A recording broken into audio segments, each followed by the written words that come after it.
Would you like to discover powerful ways to drive change in your organization? Would you like to learn about the latest concepts in people strategy, HR effectiveness, and optimization that will help your organization achieve a competitive advantage in your industry? Then HRBP MBA Masterclass with Ron Thomas is for you. With today's uncertain business landscape, HR leaders now play a pivotal role in what some say is a paradigm shift in the industry. This comprehensive 3-day program, in-person or virtual, will empower you to embrace a more strategic mindset, enhance your decision-making skills, and help your organization to the next level. To register as a group or individual, email us at info@strategyfocusgroup.com or visit our website at www.strategyfocusgroup.com.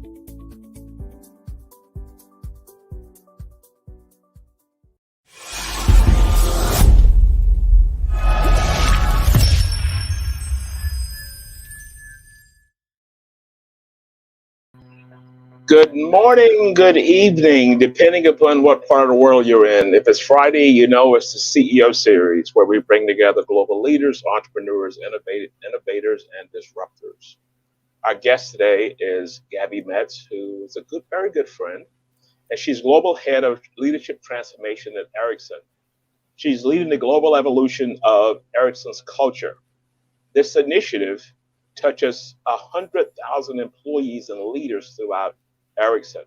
The success of this project has led Gabby to be recognized as one of Ericsson's top 130 most impactful employees. The ratio of that is phenomenal. That's awesome. So with that, Gabby, welcome to the show. Thank you so much, Ron, for having me.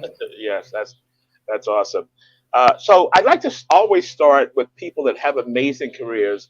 Walk us through your career, starting from, I'm going to say, university, kind of a highlight as to how do you end up being global head of one of the 130 most impactful employees. That's climbing. That's a good one, right? Yeah. It was kind of an interesting evolution. I mean, if I go back too far, then you can actually do the math and you can calculate my age. So cool. I start somewhere in the middle. Okay, cool. That's cool. I think my big HR school, I would say, was Motorola. I worked a long time in Motorola since 1993 for 18 years. And really in Motorola, which was a 150,000 employee company at that time when I joined, I did any kind of HR role that I think anyone can have. And I hope you don't hear the barking, by the way, in the background right now. He's cool. Tell him I'm a big fan of his walks in the morning. Yeah, I will. So I started off driving young career programs, actually, development programs, early career programs for the first couple of years, then moved into an HR operations role, then did an HR manager role and a regional HR manager role that then actually got me to Vienna. So for 3 years, I was mostly working out of Vienna, looking after all surrounding Central Eastern European countries, then moved into an in-business HR role in various business, looked after networks business mostly and predominantly.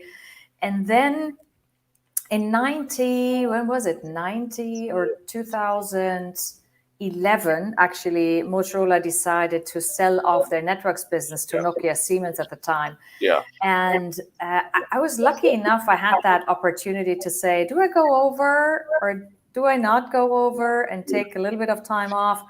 And I thought, I really loved my engineers, but I thought, I think I need a break from all the engineering around me. Yeah. So then I took a break of 9 months. I did some studies. I did a lot of travel during that time and really used it as a moment to reflect. What is it that I want to do afterwards? Mm-hmm. And it was quite interesting because I had intended to stay out of work for a year and really kind of enjoy it. And then I was about 9 months into, or actually I was 3 months into my time off. And then an ex-colleague of mine reached out to me and said, listen, my wife's company is looking for someone like you. Don't you want to join? I said, no. I want my time off. Too early. So they knocked at my door again 9 months later, and I said, my wife's company still wants to hire you. So do you want to join them? So then I got interested because to be honest with you, I got a little bored. I thought I need to get back into the working world. Yeah. And that was a really interesting assignment because it was a different industry, it was the service industry. And this organization was servicing NATO camps. Like Kandahar NATO camp was one of the biggest camps that they serviced with fuel, with food for all of the soldiers there. So I thought, this is interesting. I've never done that, never been outside in a different industry other than technology. And it was a lot of blue collar workers as well. So I joined them and truly enjoyed my time, actually, because it was very, very different from the experience and challenges perspective. I still remember, and you will love that, that I once got a phone call from an employee, and he thanked me personally for being put on a performance improvement plan, which I had implemented, right? Never happened to me before. Yeah, right.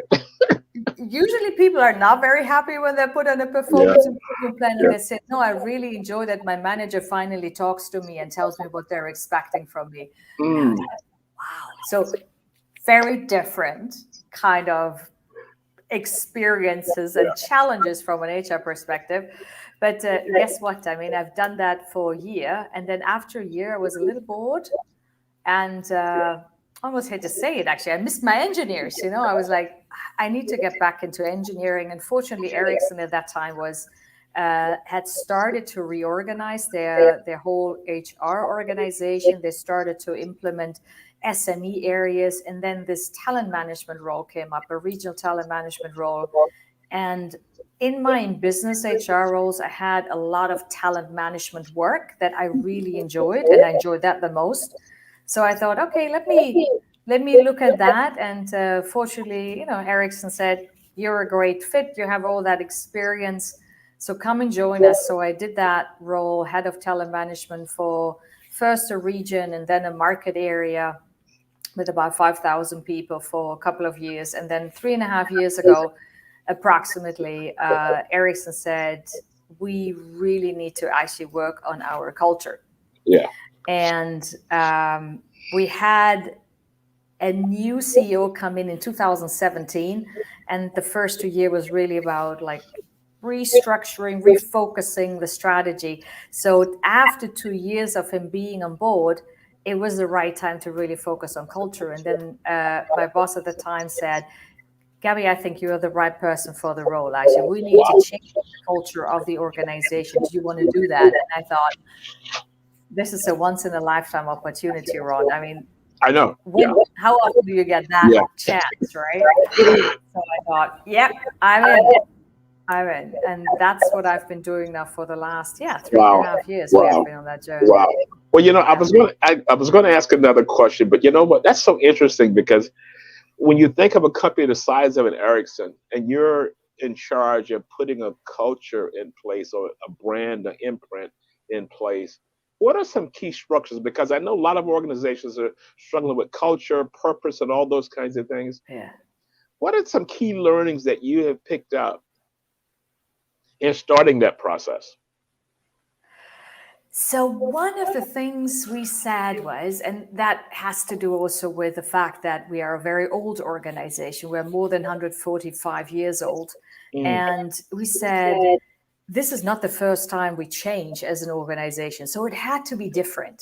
And it had to be entirely different and feel different. So we were really taking a look at how do we make it truly different, that even people that have been in the organization for a long time, and we have quite a few of those, say, I think Ericsson really wants to change because this feels different. So one of the, I would say, key fundamental things that we did differently with this change was the methodology we chose. So again, being an engineering organization, engineers love fixing problems, right? So they always start with a gap and they get super excited about it. Yeah. We said, well, this is more than a change, it is an evolution. At the end of the day, we are not saying that the behaviors and mindsets that we really want to drive with intention have never been there, but they're not showing consistently. So we said we want to follow the methodology of appreciative inquiry, meaning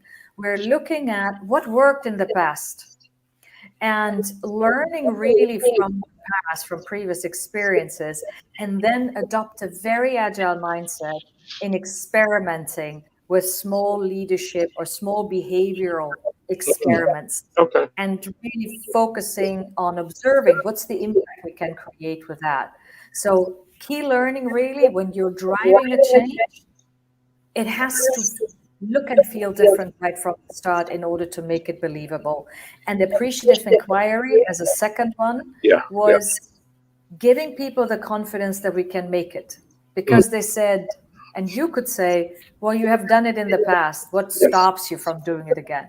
So these were, I would say, the two key criteria that really kind of helped us tremendously from day number one. So you mentioned a key term in what we do, appreciative inquiry. Yeah. Can you give kind of a high level understanding of that to the audience that may not be at that level yet? Yeah. So David Copywriter actually is the brain behind appreciative inquiry. And basically there's kind of 4 steps in the process. And I'm using the Erickson language now, where that translates quite closely to David's language. So you start off really with, in step 1, with understanding through reflecting on previous positive examples of when you have demonstrated a behavior, what enabled you to demonstrate that behavior in the past. So to give you an example, one of our what we call focus areas that we want to drive is empathy and humanness. So we want people to see connection and to really take a very inclusive approach to people. And you reflect on when have we demonstrated empathy and humanness really well. So for example, when you have had an old or a sick kid and your boss called you up and said, you know what, how is your child, how can I help you in taking some workload off your shoulders? That is a great example of demonstrating empathy and humanness. So you say, okay, what enabled that? And an enabler was really the boss checking in and offering help, right? Then in step 2, in appreciative inquiry, you put in a dream first. So before kind of immediately jumping into experimentation, what David Copywriter says is that you need to kind of be able to dream up the future to really create that motivation for people to change. Because intellectually understanding that you need to change doesn't make people change. Yeah. So that dreaming part where you say, okay, if we're doing this all the time, imagine how our world can look like and how exciting and how happy people are in their job.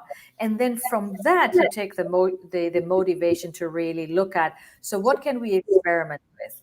And that could be maybe, Monday check-ins from a manager with a teammates and say, how are you doing? How was your weekend? And that's it, not asking any other question.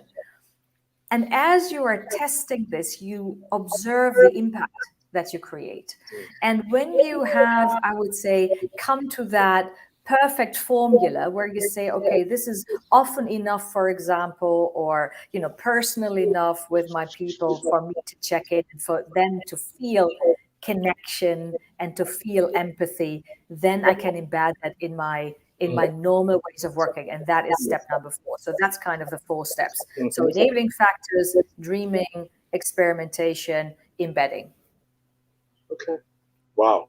You know what? You mentioned, and in change management, the first step, whichever model you use, is always, why are we doing this?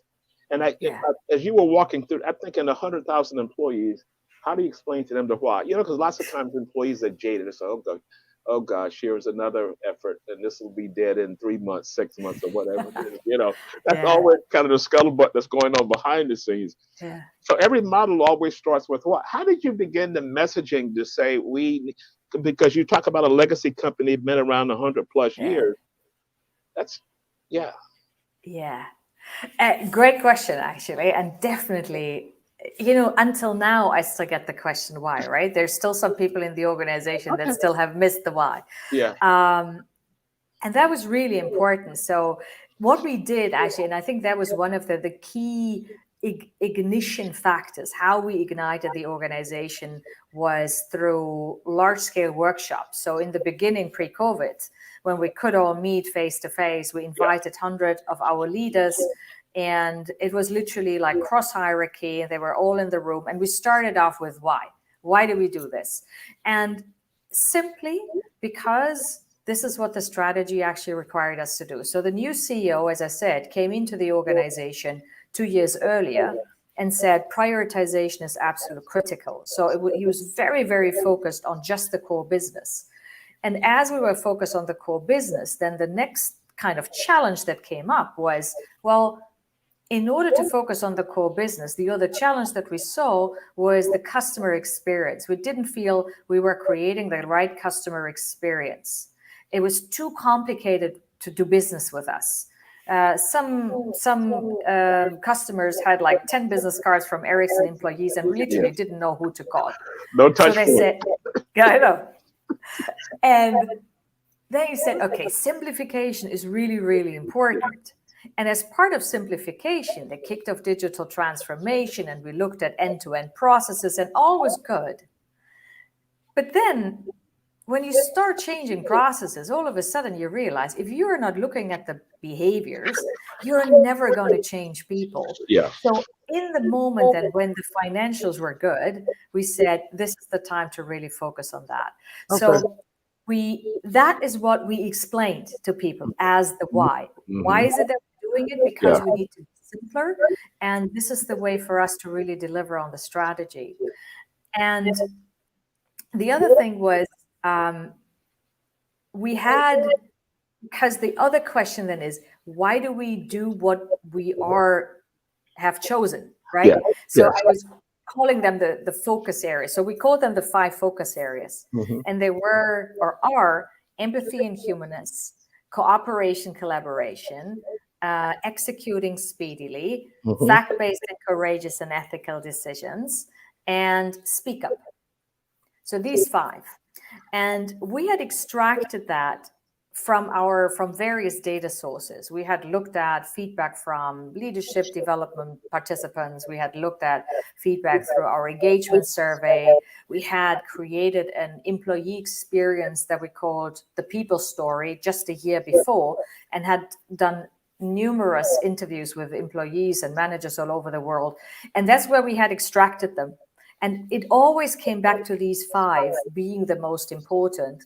And then what we did to validate that was, and that was incredibly powerful actually, in getting that message of why and what across, was what we called a culture jam.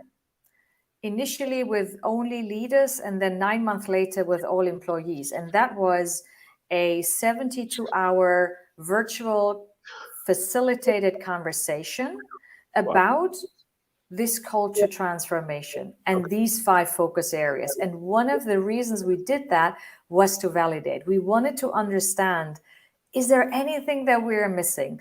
Are these the 5 that we need to change?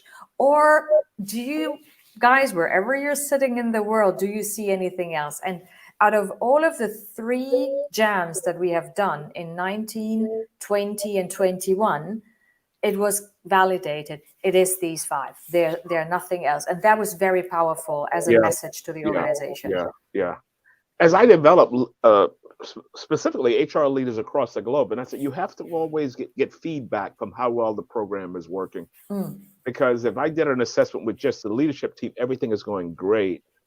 But one of the key points of success that I'm getting from you is that as you work through this, you got feedback from that group. You said we pulled data from different sources to see how well we were doing in all areas, and you put that into a program, and you consistently pulse, is what I said.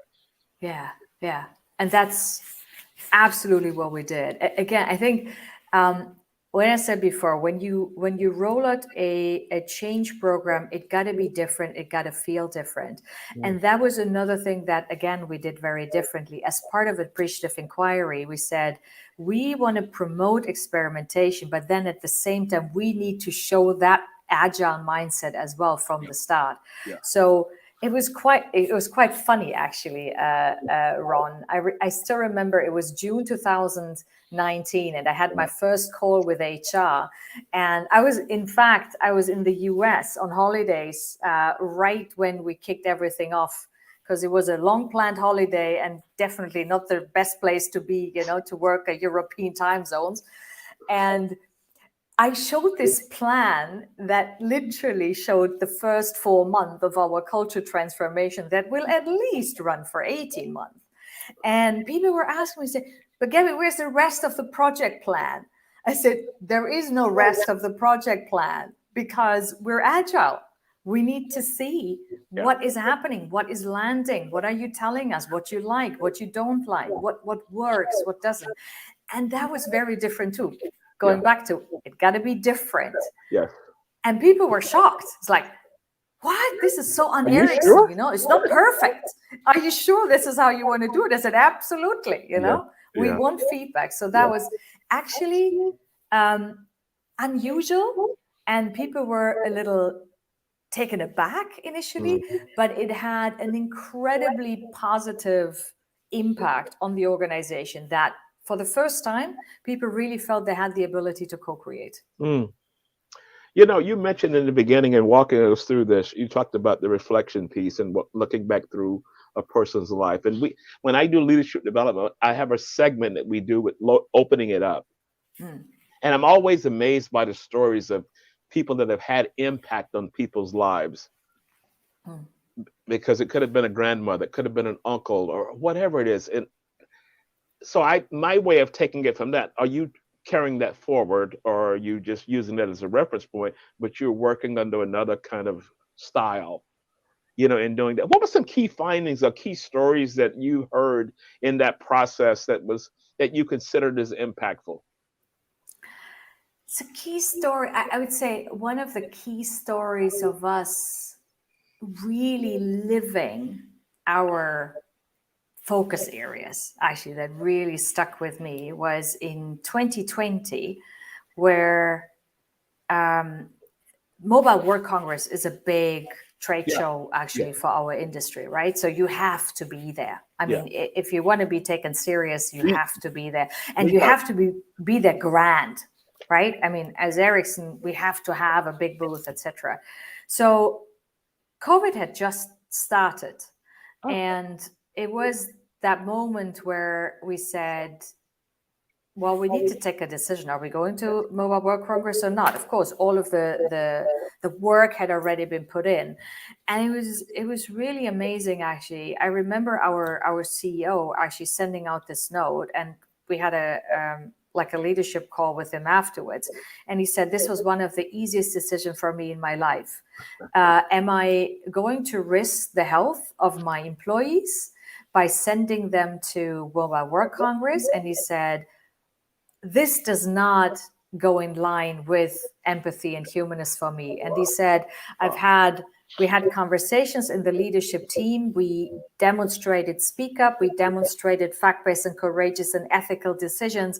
And we executed with speed. Within 48 hours of that decision, everything was halted. They had given feedback to Mobile World Congress. So that was, for me, a beautiful story of where I really saw we're not just putting this on posters and slides and talking about this in the workshop. We're actually really practicing it. And that was incredibly powerful, actually. Wow. So when you think of change and you think of what organizations are going through now, it starts from the top. And that statement alone cascaded down through the organization, which is more important, to have a presence, to be a big shot there, or to care for my employees. And that kind of drove that, correct? Yeah. Correct. Absolutely. Yeah. That's exactly what it was. Because again, at the end of the day, we said we cannot promote empathy and humanness and at the same time actually just send everyone to Mobile World Congress. We cannot ensure their safety. And as a result of actually Ericsson then pulling out, Ericsson I think was the second one pulling out after, I think Sony was the first one, then everyone was pulling out. And then I don't think Mobile World Congress happened in 2019. So it was of course quite devastating for the organizers as well, but it was definitely the right decision to take. So when you go through your personal reflection, you talk about your background and people you were surrounded with. What shaped Gabby as the leader you are today? I'd say two things. Number one, because role modeling is so powerful, so you learn a lot from your best managers and you learn a lot from your worst managers. And I was actually quite lucky that I had mostly good managers. But I had the random one that wasn't the greatest. And I'd say best managers, what I've learned from them really is that constant challenging you and having your back, trusting in your skills and fully empowering you. And this piece around truly showing that empathy and care is what I took as, that for me is great leadership. On the downside, what I became aware of from the worst managers, what you absolutely should never do as a leader is number one, micromanage, breathe down my neck, horrible. And I've had that. The lack of trust, favoritism, also a great one, particularly when you're not part of the group that is being favored, quite painful. Kids. I said the cool kids. You're not a part of the cool set. Was not part of the cool kids. And promoting bad behavior. What I mean by that is I still remember the story actually where someone had dialed in a call and had just delivered a baby, and the leader was highlighting how how dedicated the person is to the job. And I was shocked. I was so shocked. I was like, this is wrong. This is wrong. Focus on your kid. It was the first kid. Don't do this. So work-life balance, I think, is important. And I think also from a leadership perspective, that needs to be actually demonstrated by good leaders as well. And then the second thing, apart from really learning from my best and, some not so good leaders, and I'm also, grateful to the not so good leaders, actually, again, you learn from them, it was coaching, actually. So I went through a coaching education a couple of years ago and became a team coach. I remember that. That really shaped my view on leadership again, and how to really tap into the wisdom of the team. And your husband is a global coach, globally recognized coach. My good friend, Dennis. Yes, he is. So we make a good team, actually. He is the individual, I do the team. The coaching conversation over dinner at all. Exactly. How would you approach this? With our daughter, who is also in HR. This is a lot of HR talk here. Oh, okay. I didn't know that. Okay, because she just finished the university a couple of years ago, right? She did, 2 years ago. She finished with a psychology degree, and she's now also in HR. So, wow, yeah, that's a lot HR family. That's a lot of talk. So you know what? Let's go to a commercial break, and then we'll come back as we begin the process of closing out. So we'll take a short commercial break, and we'll come right back. Okay, cool. Okay, cool. Identify and book the world's best speakers for your next event. MENA Speakers is the leading speakers and MC bureau in the Middle East. We bring global talent to the region and have established the region as a key global hub for speakers. Inspire and motivate your audience. Find exactly what you are looking for by working closely with us to assist you in understanding the cost-benefit analysis tied to selecting a speaker for any event. Ensure that your audience is educated, engaged, and empowered. Connect with us for a quick response and tailored advice. Book your speakers now.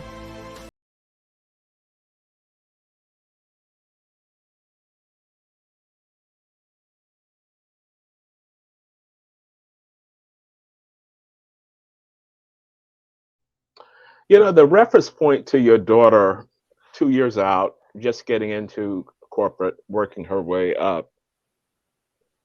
How would you advise younger leaders, as the C-suite is skewing younger, And organizations for the old legacy kind of organizations waited a long time to start developing people through competencies and leadership development. How would you advise younger leaders, number one? And the second part of that question is, how would you advise organizations to do a better job of possibly starting earlier for people like your daughter? A few things. I think, first of all, my advice also for younger leaders or young professionals, I would say, is exposure is absolute key. Exposure and networking. And the older I get, the more I see the necessity of it. And in fact, we have done some really interesting analysis through human network analysis Yeah. of certain programs that we have in Ericsson that really accelerate the time young people need in order to develop their network. So in general, we saw it takes approximately 5 years. And with certain programs that we have that give people the chance to go from one organization to another, it's significantly accelerated to 2 years. So much faster. So networking, really seeking opportunities for networking, and seeking the opportunity for exposure, of course, where the leaders are incredibly necessary to support, that I get to be seen outside of my normal area. And that could be, for example, through project work. That could be through mentoring. A lot of companies have mentoring programs and also reverse mentoring programs. We have that in some of the market areas that here in Ericsson, where young people can also engage and again get that exposure. I think one other advice I would give every young person is something that I have painfully experienced myself, is every interaction with a senior leader is an interview. Be very aware of that. And particularly when you're in a kind of entry level, everyone is more senior than you. So be always very aware of how you present yourself, how you articulate yourself. And in the world of hybrid, turn the camera on. Yeah. Yeah. That's a more personalized approach. You know what? But you know what I thought of as you talked through that is every interaction with the senior leader. And my way of looking at that is, my roommate in college says that you always have to keep something on the tip of your tongue, depending upon who you're talking to. And so that CEO conversation or C-suite or the function above plus two, however you want to define that, the branding is going to come about as a result of that, the type of conversation you have. And my thought is that you always try and drive that and increase the value of your brand. Is that kind of the same approach? Absolutely. And that's what it is. It's really about developing your brand as a young professional. And it includes LinkedIn. It includes how you present yourself on LinkedIn, how visible you are also to the external world. You don't only want to be visible in the internal world. And I'm often quite surprised, actually, when I look at some of the LinkedIn invitations that I get and the lack of quality of those profiles. It's like, you're really intending to find a job with that kind of profile? I mean, you would never buy a product that is like that badly packaged. Yes. So it really is that awareness of, really presenting yourself and again, looking at yourself, as you said, as a brand. Yeah. So I love the term product because people have taken issue with me saying this. We are a product in the environment inside of an organization. I view it as a product because they see us coming. What are they thinking? And the people that we're trying to maybe work on a project with, how do you kind of stand out or do what you need to do, as a result of that? And from my side is, I think younger people need to be aware of that as soon as you get into that corporate, I almost said corporate jungle, but you know what I mean, that corporate. It is a jungle, honestly. It is a jungle. Cool. That's okay. I get the snap. That is a jungle. Yeah. Okay. Cool. Seriously, I think particularly in, large organizations like Ericsson or Google or, you name them, who are all matrixed, it's incredibly complicated to kind of find your way around. And regardless of how great the processes are, but there's so much that depends on the personal connection, which I think brings me on to also the challenges that actually COVID brought in. Mm-hmm. And the fact that making personal connections got more difficult. Yeah. So you don't go to the office anymore. A lot of the young people also have started to work, like our daughter started to work actually remote from home. Yeah. So no opportunity to connect, no opportunity to actually have coffee conversations on the side, or quickly maybe go out for a drink after work. So all of that is important to connect with an organization and to, again, create that brand is totally taken away from them. So then navigating in this jungle gets even more difficult because you don't get to see people anymore, you know? Yeah. I feel better because you said jungle too, so I'm cool with that. Yes, I'm cool with that. What is the most important leadership lesson you've learned through your career? We've talked about a lot of things and how you've gotten to be where you are now, but what is one of the most important lessons you've learned? I think one thing I find incredibly important is that as a leader, always stay humble. Yeah. Nothing is more difficult and challenging, I find, when you have a leader that actually comes with his ego or with their ego immediately. So that being humble, showing that as a leader, I don't need to know all, and that is okay. Mm-hmm. Because the more I admit also that I have to know everything, the more I also invite the voices from my team into the conversation. Yeah. The true care for people, I think particularly COVID has shown that so much, how important it is for leaders to really care and to genuinely care. And I know you shouldn't compare employees with kids, but honestly, a lot of times managing people is like managing kids at home. There is a lot of similarities, right? So as much as I care deeply for my children, I should care deeply for my employees and their well-being. Yeah. And and the last thing, I think, be authentic, really walk the talk. Nothing worse than, say one thing and then you think it doesn't apply to you. I think that is so important for people to trust you. Well, that your CEO did that in making the statements that we're not going to do that because my people are more important to me than that. And that's kind of sent a message, through the organization. Exactly. So the other key point, name a couple of people that were impactful to you in your journey to where you are today. So I'm a very practical person. I have to see a person actually in front of me. I think, if I think back of who had a significant impact on me as an individual, I think number one, he was one of my managers I had in Motorola. Still friends with him.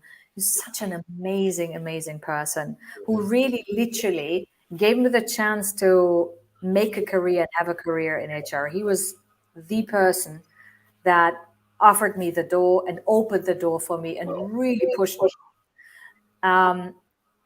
From, I would say, a professional perspective or a personal perspective, my coach, teacher, had a major impact on me, on really helping me find myself, be also content with myself and my who I am, and to bring my full self into my work as well. I think there was a lot of unbottling that we needed to do actually, and she really pushed my boundaries, and that was just what I needed. She had some of the luggage. Yeah, it was painful at times. I must admit, I didn't always really enjoy it, but in hindsight, it was absolutely fantastic. And then I think one other coach I once had, actually, apart from, of course, my husband. My husband is my coach as well. So that goes without saying. But one Dennis other is coach, the man. Dennis is the man. Dennis is the man, exactly. But one other coach I had, actually, and that was such an amazing, powerful coaching question that had an amazing impact on me, was when I was thinking of going through certification, and I had so many reasons why I couldn't do it. She asked me that one question: and what, Gabby, if all goes well? And that was eye-opening. changing everything for me. So these three, That's so apart cool. from Dennis. That's cool. That's cool. So what's next? What's next? That's a great question. I have no answer to that. No, okay, we'll leave. We'll leave it at that. But you know what? I want to thank you so much for being a guest on the show. I've always admired your work, and we were just talking to the audience. We were just talking about how we met years ago at a conference. The three of us were there together, and we remained friends over Yeah. however many years. We're not going to count. We're not going to count. No, we're not going to count. So thank you so much for being a guest, and we'll be in touch. And I'm going to work on that project that we talked about. So just hang on for a minute as we close out. Awesome. Thank you very much, Ron, for having me. It was great. Cool. Thank Cool. you. Cool.